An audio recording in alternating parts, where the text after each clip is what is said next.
போர் மூண்டது. பெலிஸ்தியர் இஸ்ரேலரை முறியடித்து அவர்கள் 4000 பேரை போர்க்களத்தில் வெட்டி வீழ்த்தினர். வீரர்கள் பாளையத்திற்கு திரும்பியபோது இஸ்ரேலின் பெரியோர் கூறியது, இன்று பெலிஸ்தியரிடம் நம்மை ஆண்டவர் தோல்வியுறச் செய்தது ஏன்? ஆண்டவரின் உடன்படிக்கை பேழையை சீலோவினின்று நம்மிடையே கொண்டு வருவோம். அது நம்மிடையே வந்தால் நம் எதிரிகள் கையினின்று நம்மை காக்கும். ஆகவே வீரர்கள் சீலோவுக்கு ஆட்களை அனுப்பி கெருபுகளின் மீது வீற்றிருக்கும் படைகளின் ஆண்டவரது உடன்படிக்கை பேழையை அங்கிருந்து கொண்டு வரச் செய்தனர். ஏலியின் 2 புதல்வர்களான ஓப்னியும் பினகாசும் கடவுளின் உடன்படிக்கை பேழையோடு இருந்தனர். ஆண்டவரது உடன்படிக்கை பேழை பாளையத்திற்குள் வந்ததும் இஸ்ரேலர் அனைவரும் நிலமே அதிரும் அளவிற்கு பெரும் ஆரவாரம் செய்தனர். இந்த ஆரவாரத்தை கேட்டதும் பெலிஸ்தியர் எபிரேயரின் பாளையத்தில் இப்பெரும் ஆரவாரமும் கூச்சலும் ஏன் என்று வினவினர். ஆண்டவரது உடன்படிக்கை பேழை பாளையத்தினுள் வந்துவிட்டது என்று அறிந்து கொண்டனர். அப்போது பெலிஸ்தியர் பேரச்சம் கொண்டு, கடவுள் பாளையத்திற்குள் வந்துவிட்டார், நமக்கு ஐயோ கேடு. இதற்கு முன்பு இப்படி நேர்ந்ததே இல்லை, நமக்கு ஐயோ கேடு. இத்துணை வலிமை மிகு கடவுளிடமிருந்து நம்மை காப்பவர் யார்? இக்கடவுள்தான் எகிப்தியரை பாலை நிலத்தில் பல்வேறு வாதைகளால் துன்புறுத்தியவர். பெலிஸ்தியரே, துணிவு கொள்ளுங்கள், ஆண்மையோடு இருங்கள்.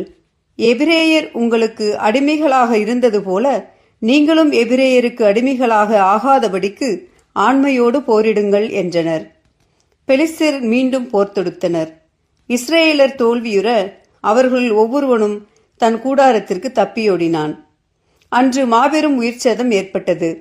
இஸ்ரேலருள் 30,000 காலாட்படையினர் மாண்டனர். கடவுளின் பேழை கைப்பற்றப்பட்டது. ஏலியின் 2 புதல்வர்கள் ஓப்னியும் பினகாசும் மாண்டனர். ஆண்டவரின் அருள்வாக்கு. இறைவா, உமக்கு நன்றி. நற்செய்தி வாசகம்.